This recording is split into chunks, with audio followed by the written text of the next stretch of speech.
Welcome friends, स्वागत है आपका अपने चैनल एलेक्स स्टडी पे। सो गाइज़, अपन ने यार पिछले वीडियो में क्या पहला सवाल और दूसरा सवाल कर लिया था। ठीक है, अब अपने को क्या गुणनखंड करना भी आ गया एक तरीके से। ठीक है, तो अब अपन क्या देखेंगे, हिंदी सवाल देखेंगे। ये सवाल कैसे होते हैं, थोड़ी ट्रिकी टाइप के होते हैं।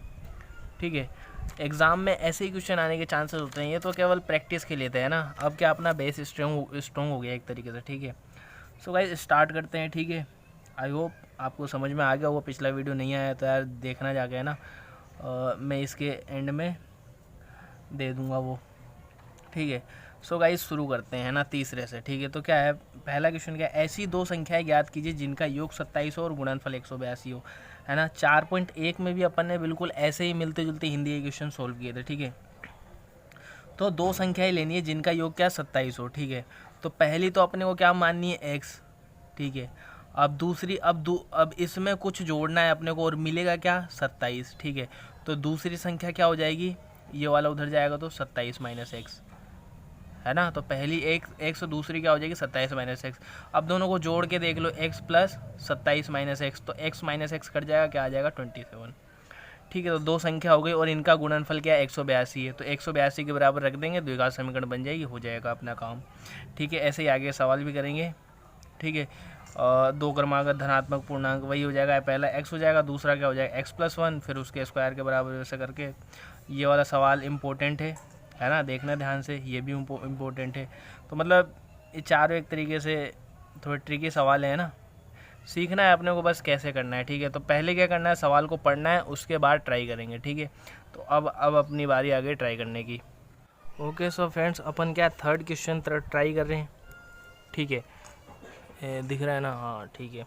तो अब उसने क्या बोला कि दो संख्याओं का योग, है ना, माना, क्या लिखोगे, माना पहली संख्या या प्रथम संख्या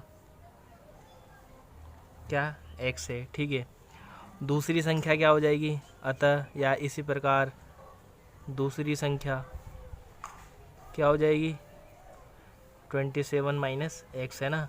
वो रफ वाला काम था, है ना, मैंने आपको बता दिया, क्या x प्लस, है ना, दूसरी संख्या होगी, दोनों को जोड़ने पर कितना आ रहा है, 27। ठीक है ना, दोनों को जोड़ने पर 27 आ रहा है। तो ये वाली संख्या क्या हो जाएगी, 27 माइनस एक्स, है ना। तो दूसरी संख्या ऐसे आएगी। ठीक है, चलो फिर आगे करते हैं, है ना। अब प्रश्नानुसार क्या बोल रहा है, दोनों का गुणनफल कितना है, एक मिनट, दोनों का गुणनफल 182 है ना, यानी x into 27 minus x equals to क्या है, 182। Clear guys. अब इसको थोड़ा सोल्व कर लेंगे, क्या हो जाएगा, 27x minus x square equals to 182। अब यहाँ पे एक्स स्क्वायर का गुणांक नेगेटिव है, तो इसको क्या, ये पूरी संख्या इधर जाएगी, है ना, यानी क्या लिख देंगे, एक्स स्क्वायर, ये उधर जाएगा तो माइनस का 27x और ये प्लस का 182 इक्वल्स टू 0। ठीक है, ये बन गई अपनी द्विघात समीकरण। ठीक है, अब क्या इसको सोल्व करना है, तो इसको सोल्व करने के लिए मैंने सिंपल तरीका क्या बताया आपको कि 182 के क्या कर लो, गुणनखंड कर लो। ठीक है, तो 2 9 और 1 91। ठीक है, अब कितने का जाएगा, 3 का जाएगा नहीं, 4 का नहीं जाएगा, अब 7 का जाएगा, है ना, 13 7 91 होता है तो 13, और फिर क्या 13 का जाएगा 1। ठीक है, तो अपने गुणनखंड क्या आ गया, 2 इंटू 7 इंटू 13। ठीक है, अब इनका उपयोग करके अपने को क्या बीच वाली संख्या बनानी है। बीच वाली संख्या क्या है, 27x, है ना। ठीक है, तो क्या कर सकते हैं, अब देखो यहाँ से 7 दूनी क्या हो जाएगा, 14x, मतलब 14 इंटू 13 कर सकता हूँ मैं इसको, है ना। ठीक है, 14 इंटू 13 कर सकता हूँ, तो इसके टुकड़े क्या हो जाएंगे, 14x और 13x, है ना। अब माइनस के 27x तो माइनस के 14x इंटू माइनस के 13x, है ना। इन दोनों को अगर गुणा कर देंगे तो क्या आ जाएगा अपने, प्लस का 182 एक्स स्क्वायर, है ना, क्या आ जाएगा 182 एक्स स्क्वायर, यही लाना था अपने को। ठीक है, तो इसके बाद क्या करते हैं अपन, उसके नीचे उसके टुकड़े लिख देते हैं, मतलब जो किया एक्स स्क्वायर माइनस क्या हो जाएगा बताओ, 14x minus 13x plus 182 equals to 0, है ना। चलो ठीक है, अब क्या करेंगे, कॉमन लेंगे, तो इनमें से कुछ आ नहीं रहा, क्या आएगा, x कॉमन आएगा, x माइनस 14 बचेगा। अब यहाँ पे क्या आएगा, माइनस 13, यहाँ बच गया x, यहाँ पे क्या बच जाएगा, माइनस 14, है ना, क्योंकि 13 इंटू 14 क्या होता है, 182, माइनस 13 इंटू माइनस 14 क्या हो जाएगा, प्लस का 182। और वैसे भी अपने को पता है कि कॉमन दोनों का सेम होने वाला है ना, बिल्कुल। अब इन दोनों में से क्या कॉमन आ जाएगा, x माइनस 14 और क्या हो जाएगा, x माइनस 13 इक्वल्स टू 0। ठीक है, इसके बाद अपन क्या करते थे, है ना। तो एक बार तो क्या x माइनस 14 इक्वल्स टू 0 रखेंगे, ठीक है। दूसरी बार क्या करेंगे, x माइनस 13 इक्वल्स टू 0 रखेंगे। तो यहाँ से x इक्वल्स टू 14 आ जाएगा, यहाँ से x इक्वल्स टू 13 आ जाएगा, है ना। तो x और कितना 13 और 14, अतः दी गई संख्याएं, है ना, क्या चीज़ लिख दोगे, दी गई संख्याएं क्या है, 13, है ना। अब इन दोनों को जोड़ के देख लो, 27 ही आएगा। 13 + 14 क्या होता है, 27, ठीक है। सो गाइज आई होप आपको समझ में आया हो। तीसरा क्वेश्चन पूरा हो गया। अब अपन बढ़ते हैं चौथे क्वेश्चन की ओर, ठीक है। तो चौथा क्वेश्चन आपके सामने थोड़ा सा पढ़ देता हूँ मैं, है ना, तो अपने को आइडिया लग जाएगा थोड़ा। दो क्रमागत धनात्मक पूर्णांक, है ना, क्रमागत मतलब और धनात्मक पूर्णांक, है ना, सम विषम नहीं, केवल क्रमागत, है ना, तो धनात्मक पूर्णांक, ठीक है। तो क्या हो जाएगा, पहला तो क्या ले लेंगे x, तो दूसरा इसका अगला क्रम वाला, है ना, तो x + 1, ठीक है, या फिर x - 1। पहला x - 1 लोगे तो दूसरा क्या हो जाएगा x, ठीक है। अगर पहला अपन ने x लिया है तो अगला क्या हो जाएगा x + 1, है ना, दो क्रमागत, एक जोड़ने से अगला आ जाएगा। पूर्णांक याद कीजिए जिनके वर्गों का योग 365 दे रखा है, ठीक है। तो अब करते हैं, चलो 1 मिनट, है ना। फोर्थ क्वेश्चन है, क्या है, अब वही लिख देंगे, माना क्या पहला धनात्मक पूर्णांक क्या है, इक्वल्स टू x है, ठीक है। तो इसी प्रकार अगला क्रमागत धनात्मक पूर्णांक क्या हो जाएगा, x + 1। अब क्या लिखेंगे, प्रश्नानुसार, प्रश्नानुसार वो क्या बोल रहा है, दोनों के वर्गों का योग, वर्गों का योग, है ना, वर्गों का योग कितना है, 365, यानी x का स्क्वायर प्लस x + 1 का होल स्क्वायर इक्वल्स टू 365, ठीक है। चलो अब इसको सोल्व करें तो x² प्लस यहाँ से x² plus 2x + 1 equals to क्या हो जाएगा, 365, है ना। इसको थोड़ा और सोल्व करें, 2x² प्लस 2x, है ना। अब x² गुणांक यहाँ पॉजिटिव है तो ये इधर आ जाएगा, है ना, तो माइनस का 365 हो जाएगा, एक जाएगा तो माइनस का 364 इक्वल्स टू 0। अब सब में क्या 2 कॉमन दिख रहा है अपने को, है ना, तो 2 का भाग दे देंगे, तो यहाँ क्या बच जाएगा, x² प्लस x, और ये कितना हो जाएगा, -1, फिर 8, फिर 2, 182, ठीक है। अब ऐसे इसको ऊपर वाले की तरह मत कर देना, बस ऊपर वाले से इसके आइडिया लग जाएंगे अपने को, ठीक है।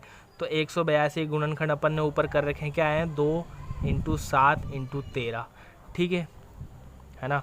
अब यहाँ से अपने को टुकड़े बनाने हैं, कैसे बनाने हैं, ऐसे, है ना, कि बीच में उनको जोड़ने पर क्या आना चाहिए, प्लस का x, है ना, मतलब प्लस का 1 बोल लो चाहे, ठीक है। तो क्या हो जाएगा, अब देखो 7 दूनी 14 और 13 कर सकते हैं ना, गुणा करने पर तो यही आएगा, है ना, मतलब क्या 14 × 13, है ना, वही है, अभी भी 182 होगा। और मान लो अगर 14x - 13x कर दूं, है ना, तो कितना आ जाएगा x, और अपने को लाना कितना था, -182x², है ना, मतलब क्या एक संख्या किस में होगी, माइनस में, है ना।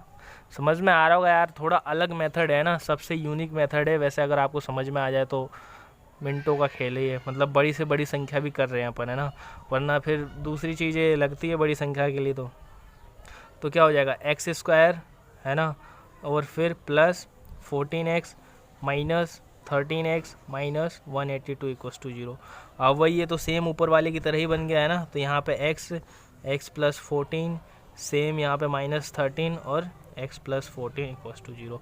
अब क्या हो जाएगा, x + 14 × x - 13 इक्वल्स टू 0, है ना। तो x इक्वल्स टू सोल्व करने पे 14, 13, है ना। अब देख लो, एक 13 होगी तो उसका अगला क्या होगा, 14 ही होगा, सीधी सी बात तो ये, क्यों, ठीक है। अब चलते हैं अपन अगले क्वेश्चन की ओर, ठीक है। 2 क्वेश्चन हो गए, 2 क्वेश्चन ही और बाकी है ना, ये 5वां, ठीक है, ये थोड़ा इंपॉर्टेंट है, ठीक है। अब समकोण त्रिभुज की ऊंचाई, है ना, ऊंचाई दे रखा है, समकोण त्रिभुज कुछ ऐसा होता है, ठीक है। ये क्या होती है, ऊंचाई, ये होता है बेस, और ये होता है हाइपोटेनियस कर्ण, ठीक है ना।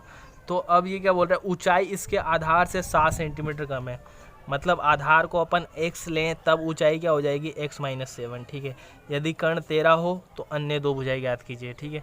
अब क्या इसमें पाइथागोरस प्रमेय लगानी है अपने को, बस उससे सॉल्व करना है, ठीक है। तो ये भी देखो, ओके। सो गाइस क्या है, क्वेश्चन नंबर 5 है, ठीक है। गाइस अपन क्या है ना यार, क्वेश्चन को बिल्कुल स्मार्टली हैंडल कर रहे हैं, ठीक है।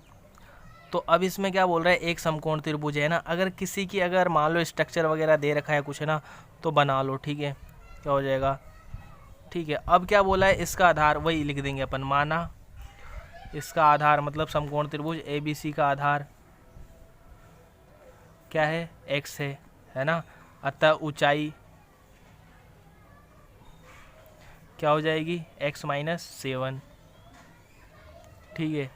और कर्ण क्या दे रखा है, 13। देखो आइडिया बताऊँ आपको, अगर कर्ण दे रखा है 13 तो ये होगा 12, ये होगा 5। अगर कर्ण दे रखा होगा कितना, 5, तो एक होगा 4, एक होगा 3, है ना। कोई भी हो सकता है ना यार, या तो ये 12 हो सकता है या ये 12 हो सकता है ना। मतलब 12 5 12 5, और अगर 5 दे रखा होगा तो 4 3 3 4 ऐसे कुछ है ना। मतलब आइडिया है, ठीक है। अब क्या कर्ण दे रखा है 13 और सेंटीमीटर, ठीक है। तो अपने को क्या निकालना है, इसकी दो भुजाएं, मतलब ये और ये निकालना है, ठीक है। तो चलो अब क्या लिखेंगे अपन, पाइथागोरस प्रमेय से, पाइथागोरस प्रमेय, थेल्स प्रमेय, या फिर जो भी बोल लो, बोधायन प्रमेय ना। पाइथागोरस प्रमेय, प्रमेय से क्या होता है बताओ, कर्ण स्क्वायर बराबर भुजा स्क्वायर, सॉरी भुजा नहीं, आधार है ना, इसको तो क्या आधार बोलेंगे, प्लस ऊंचाई स्क्वायर, ठीक है। मतलब क्या, हाइपोटेनियस का स्क्वायर इक्वल्स टू क्या होता है, बेस का स्क्वायर प्लस हाइट का स्क्वायर, ठीक है। तो बेस का स्क्वायर, तो बेस क्या है अपना x स्क्वायर प्लस और हाइट क्या है x - 7 का whole square equals to hypotenuse का स्क्वायर यानी 13 का स्क्वायर, ठीक है। अब तो सॉल्व करना है, चलो करते हैं, देखते हैं ये क्या हो जाएगा, एक्स स्क्वायर खोलो a - b का होल स्क्वायर, कैसे खोलेंगे, x का स्क्वायर, ठीक है, -2ab तो 14x प्लस 49 इक्वल्स टू 13 का स्क्वायर बोलो 169, बिल्कुल, ठीक है। चलो अब इसको थोड़ा और सोल्व कर लेते हैं। तो ये क्या हो जाएगा, 2x square minus 14x plus 49 minus 169 equals to 0। Minus के 169 और प्लस का 49 घटाएंगे तो कितना बचेगा, माइनस का 120 माइनस का 14x प्लस का 2x स्क्वायर इक्वल टू 0, ठीक है। अब इनमें भी क्या दो कॉमन दिख रहा है अपने को, क्या करेंगे बताओ, x square minus 14x, sorry दो का भाग लगा रहे हैं ना, तो -7x, और ये कितना हो जाएगा -60 इक्वल्स टू 0। अब वही अपने को क्या चाहिए, -60x स्क्वायर है ना।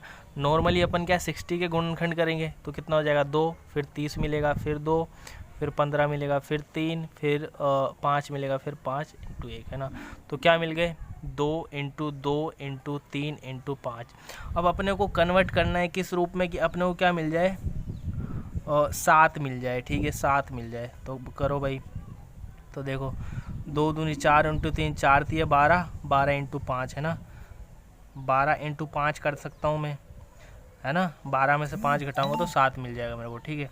तो चलो, तो अपने टुकड़े क्या हो जाएंगे, 12x, 5x, ठीक है। ये दो टुकड़े, अब प्लस माइनस अपने को देखना है, ठीक है। यहाँ पे माइनस आ रहा है तो बड़ा वाला क्या कर देंगे अपन, माइनस कर देंगे, ठीक है। -12x प्लस 5x, अब इनको जोड़ेंगे तो क्या आएगा, माइनस के 7x, ठीक है। तो क्या हो जाएगा, x square minus 12x plus 5x minus 60 equals to 0। कोई प्रॉब्लम नहीं है गाइस, है ना। चलो ठीक है, अब कॉमन ले लो, तो x माइनस 12, ठीक है, plus 5x minus 12 equals to 0। अब इन दोनों में क्या आएगा, x माइनस 12, यहाँ क्या बच गया, x प्लस 5 इक्वल्स टू 0, ठीक है। तो x की वैल्यू यहाँ से क्या आएगी, एक बार इसको 0 के बराबर रखेंगे तो 12 है ना, यहाँ से तो 12 आएगी, और यहाँ से आएगी -5। अब देखो यार, यहाँ पे ये क्या है, भुजा है ना, भुजा है, एक मिनट, ये भुजा है, तो भुजा की लंबाई ली अपन, तो लंबाई क्या होगी, कभी भी ऋणात्मक नहीं होगी, नेगेटिव नहीं होगी, है ना। तो अपन क्या पॉजिटिव वाली लेंगे, ठीक है, पॉजिटिव वाली लेंगे, है ना। तो x 12 मतलब x तो क्या था अपना, आधार था, है ना। क्या लिखोगे, अतः आधार इक्वल्स टू 12 एवं ऊंचाई क्या थी अपनी, x minus 7 equals to 12 - 7 equals to 5। Okay guys, अब लास्ट वाला सवाल देखते हैं यार, उसमें भी थोड़ा जल्दी करते हैं, ठीक है। कहाँ गया, ये रहा। अब ये क्या बोल रहा है, एक कुटीर उद्योग एक दिन में कुछ बर्तनों का निर्माण करता है। कुछ बर्तनों का अपन ने पहले भी कर रखा है ना, तो इसको क्या मान लेंगे x, ठीक है। एक विशेष दिन यह देखा गया कि प्रत्येक नग की निर्माण लागत रुपए है ना, निर्माण लागत रुपए उस दिन के निर्माण किए गए बर्तनों की संख्या के 2 गुने से 3 अधिक थी। मतलब एक दिन की बात कर रहा है जिस दिन उसने कितने लागत कितनी लगाई, तो जितने उसने बनाए ना उससे 3 अधिक, यानी x बर्तन है, x बर्तन का निर्माण करता है, तो इसके दुगने से 3 अधिक, तो क्या हो जाएगा 2x + 3, ठीक है। उस दिन के निर्माण किए गए बर्तनों की संख्या से 2 गुने से 3 अधिक थी। यदि उस दिन की कुल निर्माण लागत रुपए 90 रुपये, ठीक है, थी, तो निर्मित बर्तनों की संख्या ज्ञात करनी है। अब क्या करना है अपने को, निर्माण लागत रुपए है ना, तो निर्माण लागत किससे मिलेगी है ना, जो बर्तन बनाए इंटू बर्तनों की संख्या को गुणा कर देंगे तो उसका क्या निर्माण लागत रुपए आ जाएगा। बस इसको सॉल्व करना है, ठीक है। तो फटाफट देखो ये भी। ओके सो फ्रेंड्स, अपन कौन सा छठा क्वेश्चन है ना, क्या लिखेंगे, माना बर्तनों की संख्या है ना = x है ना। अब क्या लिखोगे, लागत, बर्तनों की लागत क्या हो जाएगी, प्रश्नानुसार है ना, प्रश्नानुसार बर्तनों की लागत क्या हो जाएगी 2x + 3, दुगने से 3 अधिक थी है ना। अब क्या, प्रश्नानुसार वापस है ना, पुनः प्रश्नानुसार क्या हो जाएगा, x × 2x + 3 है ना, बराबर क्या हो जाएगा 90 रुपये, ठीक है। अब इस पे ध्यान नहीं देखा, अपन इसको सोल्व करेंगे तो क्या आ जाएगा 2x² + 3x, और ये 90 इधर आ जाएगा तो क्या हो जाएगा -90 = 0। ये समीकरण बन गई। अब अपने को इसको सोल्व करना है ना, अपने को क्या 90 दूनी 180 है ना, तो -180, पहले तो अपन +180 के टुकड़े कर लेते हैं, ठीक है। तो क्या हो जाएगा, मान लो थोड़ा बड़ा लेता हूँ 4, ठीक है। तो ये यहाँ कितना बचेगा बताओ, 45, ठीक है। अब 5 ले लो, कितना बचेगा 9, ठीक है। अब 3 3 3, तो क्या आ गया 3 × 3 × 4 × 5 है ना। 4 को भी क्या लिख सकता हूँ मैं, 2 × 2 है ना, लिख लो रे यार, अपने क्या जा रहा है ना, थोड़ा आसान हो जाएगा, ठीक है। तो मतलब टुकड़े क्या हो गए, यहाँ लिख रहा हूँ देखो है ना, तो टुकड़े क्या हो गए 2 × 2 × 3 × 3 × 5, ठीक है। अब देखो 5 × 15, 15 दूनी 30, 30 दूनी 60, 60 × 180, ठीक है। अब अपने को क्या 3 में इसको कन्वर्ट करना है, ऐसे टुकड़े करने के जोड़ने या घटाने पे 3 आए, ठीक है। तो देखो क्या कर सकते हैं, 4 × 12, 12 इधर हो जाएंगे, और 5 × 15, हाँ तो हो गए ना यार है ना, 2 दूनी 4 × 12, तो ये हो गए, इनको 12 हो गया, और ये 5 × 15, तो 12 × 15, ठीक है। अब अपने को क्या लाना है, -90x² है ना, यहाँ पे देखो अपने को क्या लाना है, -90 दूनी -180x², ठीक है। तो 15 × 12 180 है ही, तो अब यहाँ पे प्लस है, ठीक है। तो अपन क्या करेंगे, बड़ी वाली संख्या प्लस में रखेंगे, छोटी वाली माइनस में है ना, तो यानी 15x, -12x, ये हो जाएंगे टुकड़े। अब इनको जोड़ेंगे तो क्या आ जाएगा, प्लस का 3x, और गुणा करेंगे तो माइनस के 180x²। आई होप गाइस समझ में आया हो है ना यार, बहुत सिंपल है यार, ये बता रहा हूँ ना, ये मैंने रिसर्च की है इस पे, जब जाके मिला है मुझे, ठीक है, मतलब खुद का बनाया हुआ है। तो अब क्या कर सकते हैं, बस टुकड़े लिख दो, क्या हो जाएगा 2x² है ना। अब प्लस 3x को क्या लिखूँगा, 15x - 12x - 90 = 0, ठीक है। अब इसके आगे देखो, अब इनमें क्या कॉमन आ रहा है, कुछ भी नहीं, तो x 2 + 15, यहाँ पे क्या आएगा माइनस, अब देख लो अंदर क्या 2 कॉमन आना चाहिए, तो यहाँ पे क्या आ जाएगा 6 कॉमन आ जाएगा, यहाँ पे बच जाएगा x, और ये फिर +15 है ना, -6 × सॉरी यहाँ पे 2x बचेगा है ना, -6 × 2x तो -12x, और -15 × 6 कितना हो जाएगा -90 = 0, ठीक है। अब क्या इसको अगर मतलब इनमें से भी कर लें तो क्या हो जाएगा, ये 2x होगा है ना, 2x, तो 2x + 15 × x - 6 = 0। अब इनको सोल्व करने पे यहाँ से तो क्या आ जाएगा, x = -15/2 है ना, 15 उधर जाएगा तो माइनस का 15, फिर 2 बटे में जाएगा, यहाँ -6 से प्लस का 6। अब यहाँ पे देखो, अब x क्या था, बर्तनों की संख्या, तो संख्या तो बर्तन तो ऋणात्मक हो नहीं सकते ना, ऐसा तो नहीं है ना यार, बर्तन बनाए नहीं और कमी हो गई है ना, मतलब बर्तन तो ऋणात्मक नहीं हो सकते, तो बर्तन क्या होंगे धनात्मक। तो x अपन क्या लेंगे, ये वाला नहीं, ये लेंगे 6, ठीक है। तो उसको उस दिन बर्तनों की संख्या ज्ञात करनी थी, है ना। तो बर्तनों की संख्या कितनी बनी थी, 2x + 3, कहाँ गया, ये रहा, है ना। निर्माण लागत के हिसाब से जो भी है, तो लागत है ना, बर्तनों की संख्या तो कितनी हो गई, 6, ठीक है। और लागत कितनी हो जाएगी, 6 दूनी 12 + 3 15, है ना, 15 रुपये। अब देख लो यार, 15 रुपये के बर्तन बनाया और 90 रुपये में बेचा, कितने लाभ कमाया। तो गाइज़ अपने को उससे मतलब नहीं है यार, वो तो उसकी कमाई थी, है ना। सो गाइज़ 4.2 अपन ने कंप्लीट कर लिए, आई होप बहुत अच्छे तरीके से, है ना। आपको समझ में भी आ गया होगा, नहीं भी आया हो तो यार एक बार और देख लेना, बिल्कुल क्लियर हो जाएगा। वैसे अपन ने तो किया ही है अच्छे तरीके से। सो गाइज़ अगली बार भी अपन क्या, अगले वीडियो में भी क्या, द्विघात समीकरण का हल ही देखेंगे, पूर्ण वर्ग बना के, है ना। मतलब ऐसे गुणनखंड करके नहीं, पूर्ण वर्ग बना के, ठीक है, पूर्ण वर्ग बना के। फिर उसके बाद क्या है, द्विघात समीकरण वाली ये कुछ ऐसा, ठीक है। अब इसको क्या बोला है, द्विघाती सूत्र, है ना। 1 मिनट, दिख नहीं रहेगा, ठीक है ना। ये द्विघाती सूत्र, तो कईयों का जब गुणनखंड भी नहीं हो और पूर्ण वर्ग विधि से भी नहीं हो ना, तो ये द्विघाती सूत्र होता है, ये थोड़ा प्रभावी होता है ना। ऐसे अपन तो अब सब कुछ कर सकते हैं ना। फिर ये एक्सरसाइज इसकी, ये थोड़ी यार बड़ी प्रश्नावली है ना, 4.3, ठीक है। ये देखो कितनी बड़ी प्रश्नावली, कितने सवाल है टोटल, 11, और पीछे नहीं है ना। सो गाइज आई होप पसंद आया होता है यार, लाइक शेयर सब्सक्राइब जरूर करना। मिलते हैं अगले लेक्चर में, अपना ध्यान रखना, धन्यवाद।